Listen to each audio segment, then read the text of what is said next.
पति ब्रह्मचारी।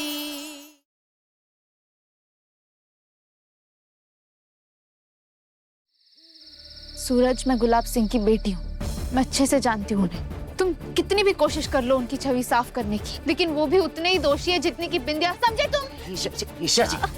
ईशा जी शांत हो जाइए। कल हम वहाँ चलेंगे और वहाँ जाके समझने की कोशिश करेंगे कि इस शादी के पीछे बिंदिया का क्या मकसद है, ठीक है? तुम अपने बाबूजी की बात को पत्थर की लकीर मानते हो ना, लेकिन मैं वही करूंगी जो मुझे सही लगेगा। मैं कहीं नहीं जाने वाली, ठीक है? ईशा जी, ईशा जी आराम से। ईशा जी, अभी आपका आराम करना जरूरी है, हम इस बारे में कल बात करेंगे। हाँ,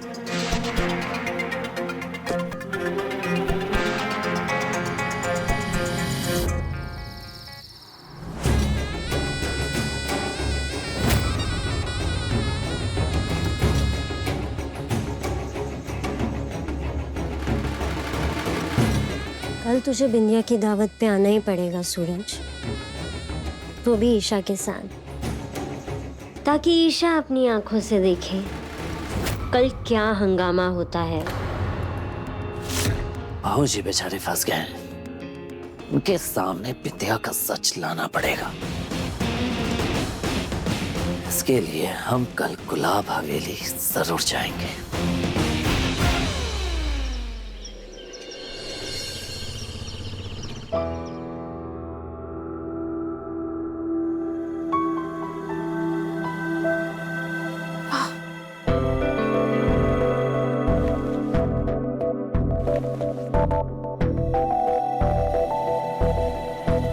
ईशा जी कहाँ चली गई?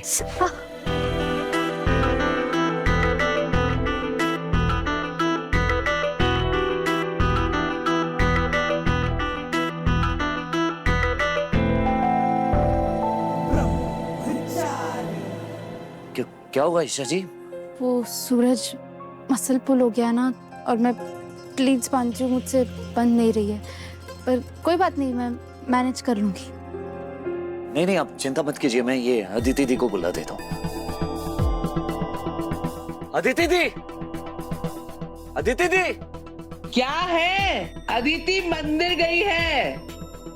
रिया, मोनिका भाभी। रिया नहा रही है और मोनिका ब्लूटूथ को स्कूल छोड़ने गई है। क्या काम है रिया और अदिति से? नहीं, कुछ नहीं ताई माँ। कोई नहीं है, ताई माँ के घुटनों में दर्द है, पर कमरे तक आने में उन्हें तकलीफ होगी। ईशा जी, कोई बात नहीं है, ये लाइए, मैं मदद कर देता हूँ। नहीं सूरज, तुम रहने दो, मैं कर लूंगी, बस हो गया। मैं कह रहा हूँ ना ईशा जी, दीजिए दीजिए दीजिए।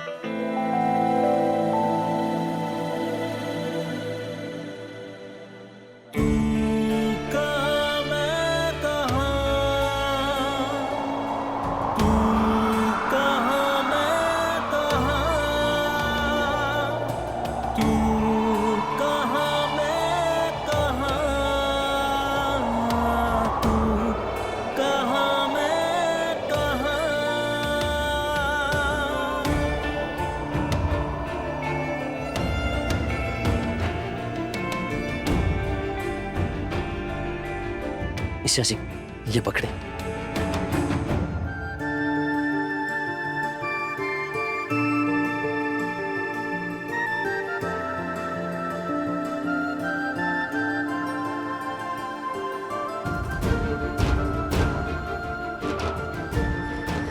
थैंक यू सूरज।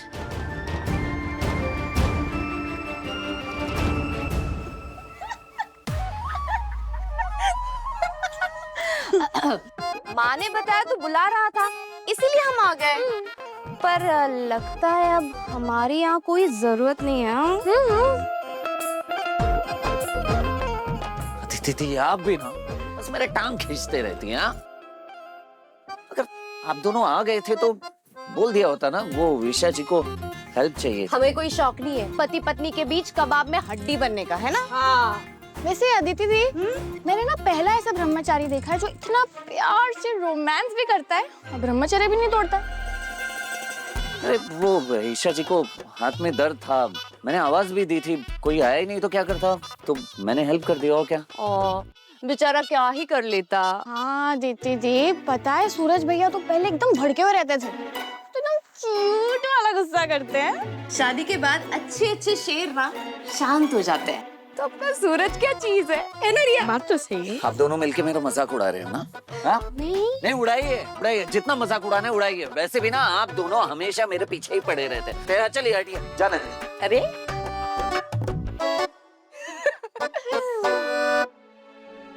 ईशा तुम ठीक हो ना?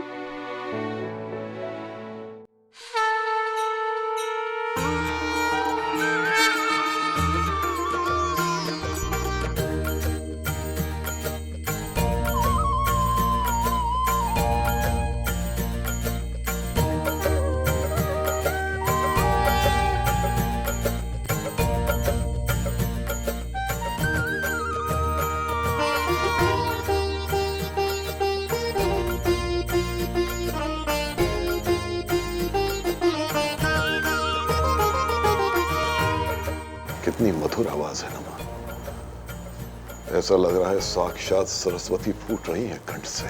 हाँ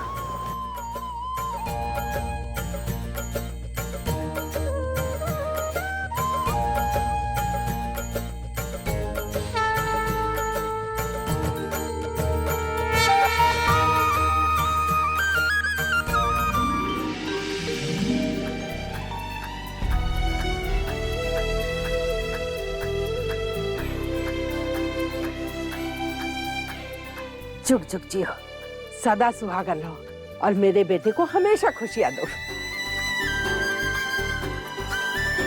अरे बस बस,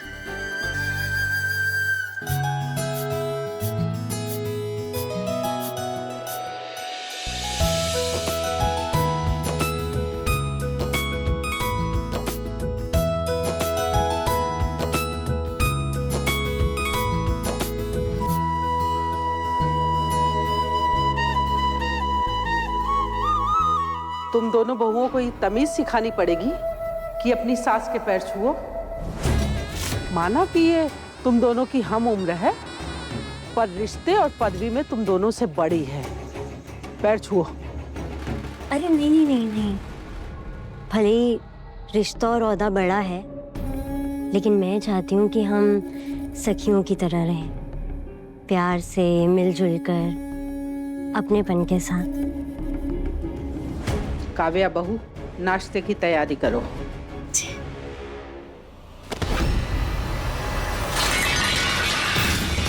सॉरी सॉरी सॉरी।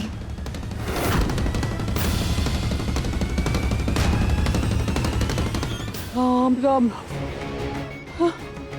ये कैसा बड़ा अपशकुन कर दिया। आज तुझे मुझसे कोई नहीं बचा सकता। नहीं नहीं माँ जी, इसमें काव्या की कोई गलती नहीं है।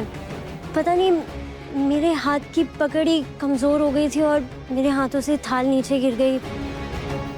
मैं माफी मांगती हूँ आपसे। आप जो सजा देना चाहे आप मुझे दे दीजिए। बिंदिया बहू, दूसरों की गलती पे पर्दा मत डालो। इन्हें कैसे काबू में रखना है ये मैं अच्छे से जानती हूँ। इन्हें तो मैं ही सुधारूंगी। माँ जी, पहले की बात और थी, लेकिन अब इनको संभालने की जिम्मेदारी इनकी सास यानी मिसेस गुलाब पर छोड़ दीजिए।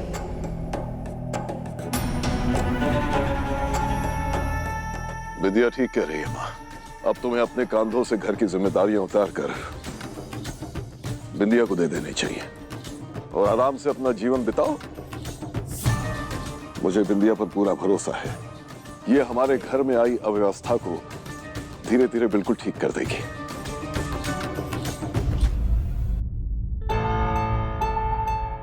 यकीन नहीं हो रहा, बिंदिया ने मेरी गलती खुद पर ले ली। क्यों? सिंदूर में बड़ी ताकत होती है। ईशा का सिंदूर छीनने के लिए जो ब्रह्मास्त्र मैं चलाऊंगी वो होगा मेरा सिंदूर।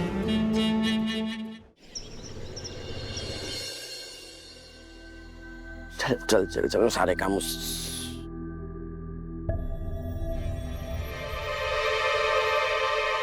बाबू, अखबार। अखबार में ऐसी कौन सी उल्टी खबर छपी है कि चाचा जी अखबार को उल्टा करके पढ़ रहे हैं? क्या ही पता बाबू। अरे तू क्यों उठे बिस्तर से? डॉक्टर ने मना किया था ना तुझे उठने के लिए। और तेरी तबीयत ठीक है? कोई दिक्कत तो नहीं हो रही? अदिति, हाँ बेटा एक काम कर, वो हल्दी वाला दूध ले आ इसके लिए। पापा जी मैं बिल्कुल ठीक हूँ, मैं खुद ले आऊंगी। बिल्कुल नहीं ईशा, अभी तुम पूरी तरह से ठीक नहीं हुई हो। तुम एक काम करो, आ जाओ। मैं किचन में जाने की कोई जरूरत नहीं, मैं दूध लेके आती हूँ। पापा जी आपका अखबार उल्टा पकड़ना साफ बता रहा था कि आप बहुत परेशान हैं। हाँ ईशा, सही कह रही हो तुम। चाचा जी अखबार के पीछे किसी गहरी सोच में डूबे थे। कहीं आप बिंदिया के बारे में तो नहीं सोच रहे? अरे चाचा जी ये तो अच्छी बात है ना कि वो हमारे सूरज की जिंदगी से हमेशा के लिए चली गई। बेटियों के माथे पे शिकन उभरी हो और वो बहुत दुखी हो तो कौन सा बाप सुकून से रह सकता है बता? तो बिंदिया और गुलाब सिंह जी की शादी ने तेरे और बिंदिया के बीच में माँ बेटी का रिश्ता जोड़ दिया है। और तो और वो काव्या की सास बन गई है। यहाँ तो बिंदिया के बारे में सोच सोच के अंदर ही अंदर घुल रही है। माँ पता नहीं कैसे कैसे काव्या झेल रही होंगी उसको।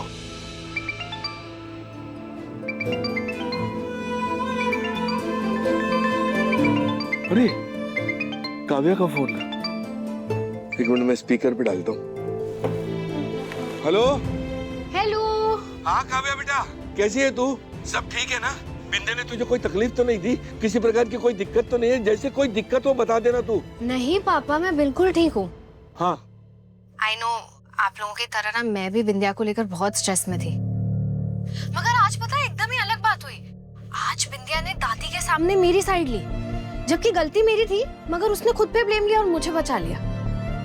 अजीब बात है, मैंने एक्सपेक्ट नहीं किया था। हे भाग्य बिहारी, विद्या ने मुझसे वादा किया था कि वो काव्या को बिल्कुल परेशान नहीं करेगी। चलो, उसने अपनी जुबान की लाज तो रखी।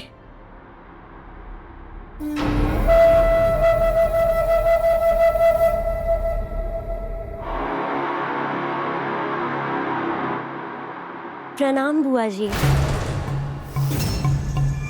नए रिश्ते जुड़ने से पुराने रिश्ते थोड़े ना भुला दिए जाते हैं। भले ही मैं गुलाब हवेली की ठकुराइन बन गई हूँ, लेकिन आप मेरी माँ जैसी हैं और वो परिवार मेरा परिवार है। और आप ना काव्या की बिल्कुल फिक्र मत कीजिए। मैं जब तक हूँ तब तक काव्या को किसी भी चीज़ की परेशानी नहीं उठाने दूंगी। विद्या, बुआ जी मैं ना आपसे फुर्सत में बात करूंगी। अभी ना मैंने अपने बच्चों के लिए दावत रखी है, तो मुझे बहुत सारी तैयारियां करनी है। वैसे गुलाब जी और मैंने ईशा और सूरज को भी दावत पर बुलाया है। बुआ जी मैं चाहती हूँ कि रिश्ते निभाने में ना मुझसे कोई चूक ना हो और गुलाब जी के परिवार को फिर से एकजुट और हरा भरा कर दूँ। इसीलिए मेरी बस आपसे एक ही विनती है कि आप ईशा और सूरज को दावत पर जरूर भेजिएगा। भेजेंगी ना बुआ जी? हाँ, बच्चे आएंगे, वो दोनों जरूर आएंगे। ठीक है बुआ जी, तो मैं आपसे बाद में बात करती हूँ जी।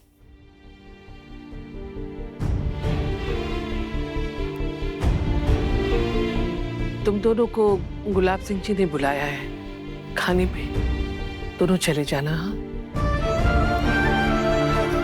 सूरज, तो जाते समय ना वो बनवारी मिठाई वाले की दुकान से ना शुद्ध घी की बालूशाही बड़ा वाला डब्बा ले जाना, ठीक है?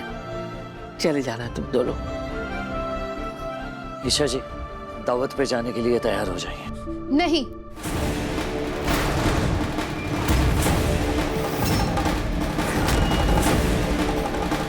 मैंने तुम्हें कल भी कहा था ना कि मैं वहां नहीं जाऊंगी।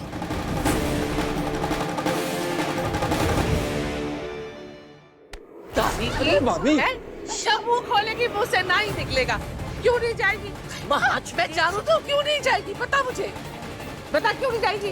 ताई माँ हाथ छोड़िए, चोट लगी है उन्हें, दर्द हो रहा होगा। तू भी बिल्कुल पूरन के जैसे ना जोरू का गुलाम होता जा रहा है।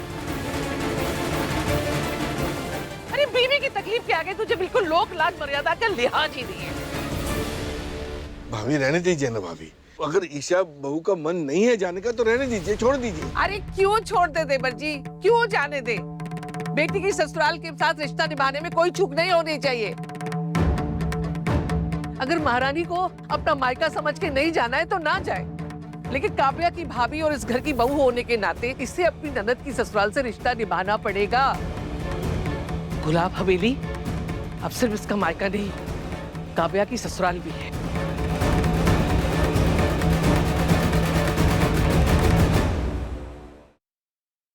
ठीक है, मैं जाऊंगी।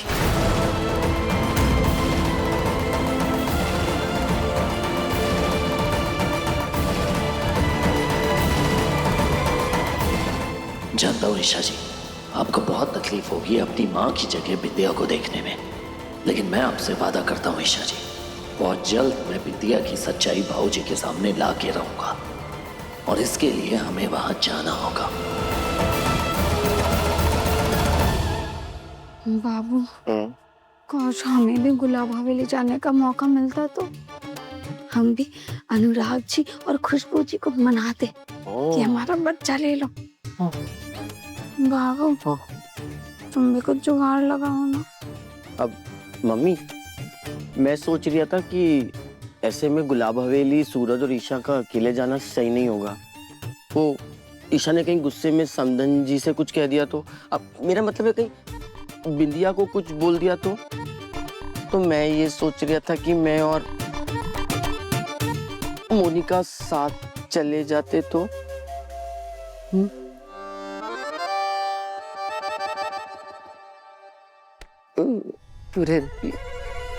जब तू बचपन में बोलना भी नहीं सीखा था ना, तब से मुझे पता है कि तू क्या सोच सकता है, क्या नहीं सोच सकता है। ये तूने अभी बोला ना, ये तेरे शब्द तो थे, लेकिन दिमाग तेरी जोरों का था, है ना? तारीखी, क्या कहा था? सर्दियों वाले कपड़े बक्से से निकाल के धूप दिखा देना। क्या क्या भगवान के कपड़े धोने के लिए कहा था, धोए नहीं ना? सर्दियां सर पे आ गई हैं, लेकिन तेरा सैर सपाटा है कि छूटता ही नहीं है, काम से जी चुराती रहेगी। अगर ये दोनों काम आज नहीं हुए ना, तो मैं सच्ची कह रही हूँ, तेरी दावत तो मैं यही निकालूंगी। अब घूर कर रही है ऐसे? मम्मी जी, आपकी मम्मी की कसम, मैं पूरा घर साफ कर दूंगी। मम्मी जी, आप बस देखती जाइए। मम्मी अबे बताती, मम्मी कर देगी ना। जोरू का गुलाब।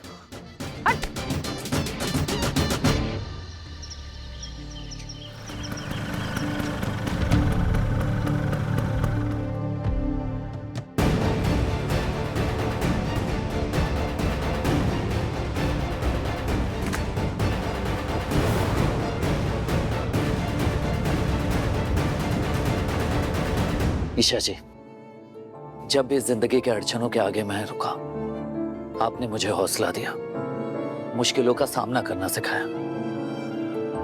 आज आप ऐसे नहीं रुक सकती।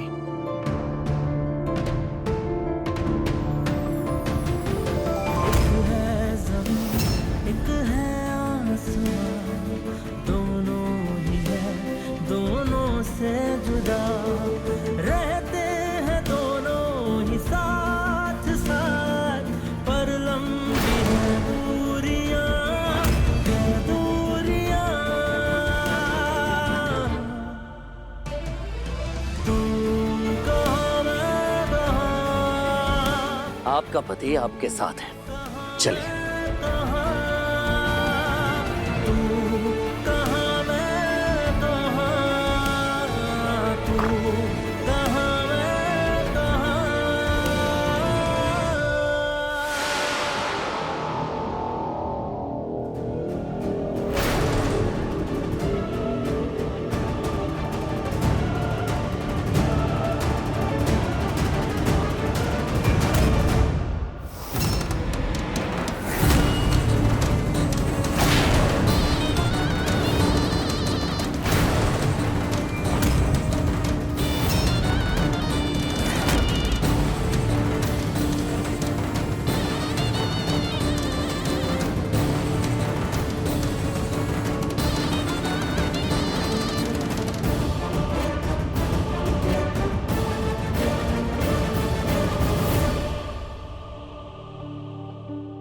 ईशा बेटा,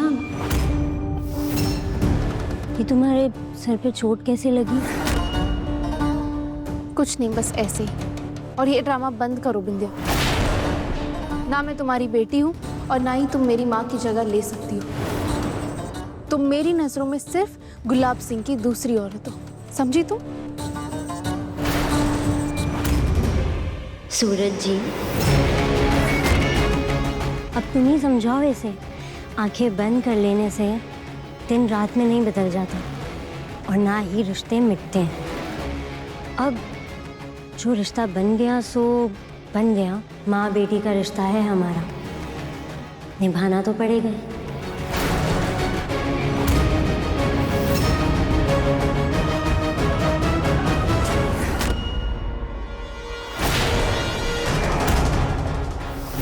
और वैसे भी बेटी और दामाद का सम्मान तो भगवान के समान किया जाता है।